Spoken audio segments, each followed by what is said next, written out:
All right, everybody, welcome back to Ether Bandit's Garage. I just want to go ahead and say that we're going to be plowing today, and I have my 830, which is a working project right now. It's honestly, I just got back from chiseling. I had to see what the tractor would do. My neighbor was here. We were hanging out working on some stuff, and he helped me with a couple things on it. And we were working, and I was like, we got it running. I'm like, let's go ahead and hook that chisel up. I got a little place I want to try to chisel on.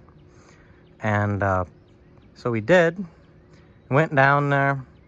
And this is this old Graham 9-shank chisel, which my dad used to pull with our John Deere 6330, which is 105 engine, 85 PTO. It did pretty well, that 6330. I will say that tractor was 4-wheel drive, and whenever you were chiseling real hard soil, it would really make that tractor work. To be pulling, 5, maybe 6 miles an hour. I think it was probably 5. I don't remember. I just remember it was B1, 2, or 3 on. It was B3 if it was good soil, B2 if it wasn't, and you dropped to B1 to do your turning, which is an electric shuttle shift, so it's easy. But I talked to a lot of people, and they all kind of told me that they really didn't think this tractor would pull it, which I was kind of skeptical myself, especially because it's rice tread, and I didn't know, although those tires are so big, because they're so big, you don't have near the traction.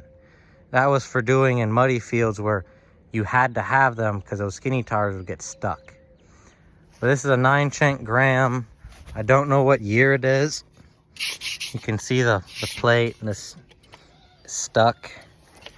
But it's an old plow. We've had it for a while. It's always treated us pretty well.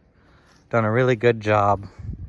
And I just been itching to do something with this tractor, and I finally got a couple kinks worked out, like power steering. And in the last video you saw a water pump. And I got my neighbor to take a little bit of footage for me, which I will insert at some point.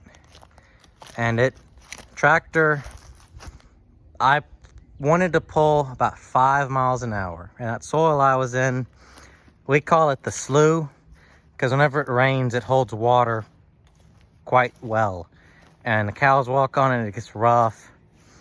And so I looked up the tractor data to see what gear was what speed, and it said that third gear was 4.5 miles an hour, 5 was 5 point something, or fourth was 5 point something, and second was like 4. And so, which you can see, it's still, we got it a little bit warm and it's cooling off. And I gotta drain that coolant flush out from the water pump video, just because I wanted to get it good and hot and run it for a while with that in there. Try to flush the coolant as good as possible. And I gotta say, third gear, I dropped it in the ground, and that tractor, and I wasn't even wide open whenever I dropped it in the ground, about half throttle, and I punched it. It took a little bit, but it was just happy. It loved it. But then it was rough, and he was riding with me, and so I dropped it down to second gear just because of how rough it was. And tractor, honestly, it ran off with it. It didn't care. It didn't even know it was back there. And the footage that I have on the going away, whenever it first starts going away from it, I'm in second gear, and you can tell tractor really doesn't care. Whenever I turn around, I stopped and I dropped it into third gear. And in third gear, you can watch, and it makes her work a little bit, which honestly, is kind of what I was expecting. It was very, very happy though. And I kind of surprised, because this thing's like 75 belt, and 70 drawbar or something. Which, if you look at conversions, the PTO is going to make more power. Belt power is where they put a dyno on your belt.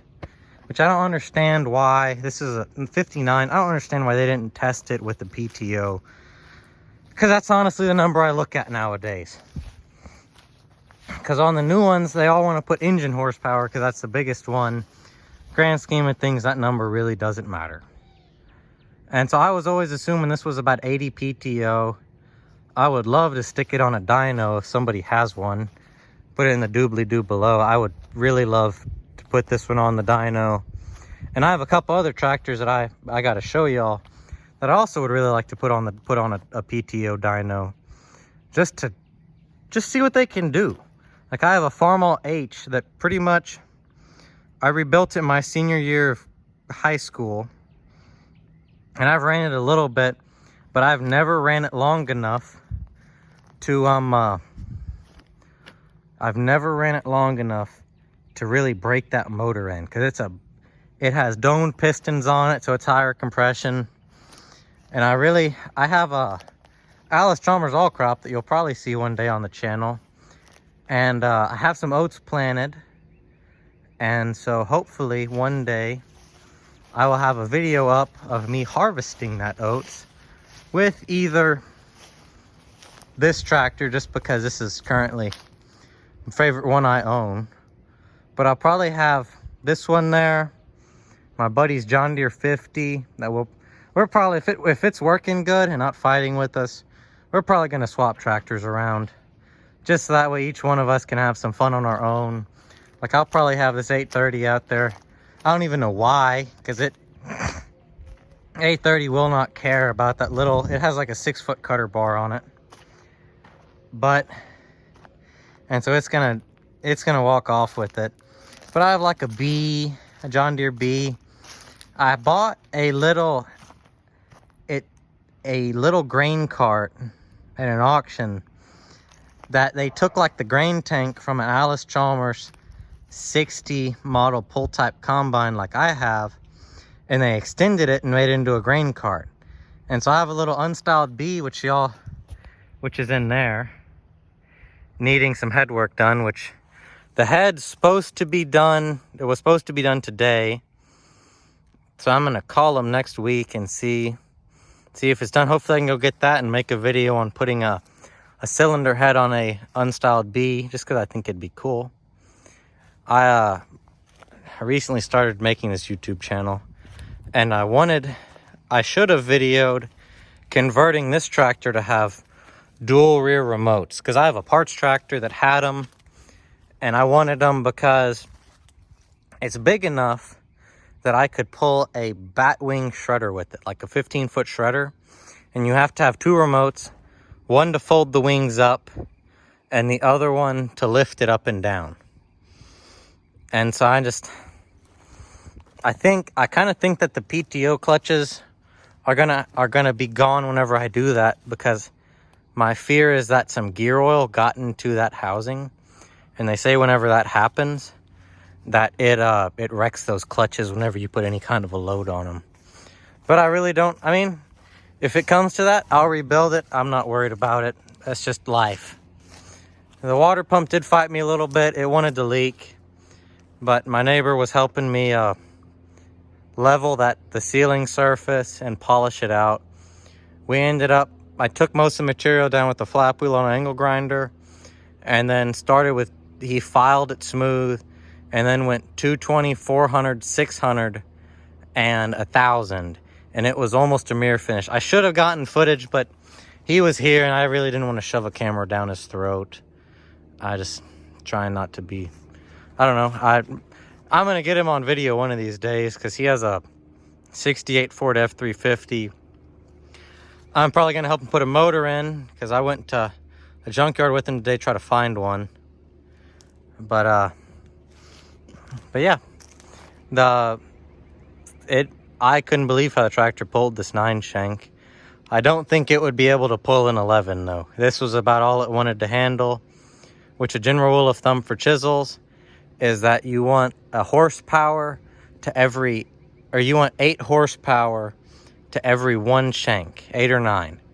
So you figure 9 shank times 8, that's going to be almost 70 something horse. So if you do the math, it works out, it checks out. And I just figured I'd make a video on it. I'm pretty happy with it. But it pulls like it's new. I might need to send the injectors off. I have like an infrared temp gun, and the exhaust temps on each cylinder, because this is a 2-cylinder. The exhaust temps on this cylinder were like 400, and this one were like 350. So I might have to send the injectors off to somebody. Comment if you know somebody that works on these. I've talked to some people, and they say you can turn these up pretty easily if you send them the pumps and the injectors. And I'll probably have to do that one day, but I think I need a standard tread for one of those. I would love, there's a tractor show in Temple the first weekend of October every year, and they always do pulling.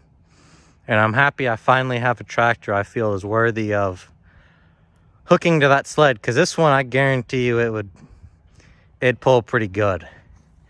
But I have other little tractors.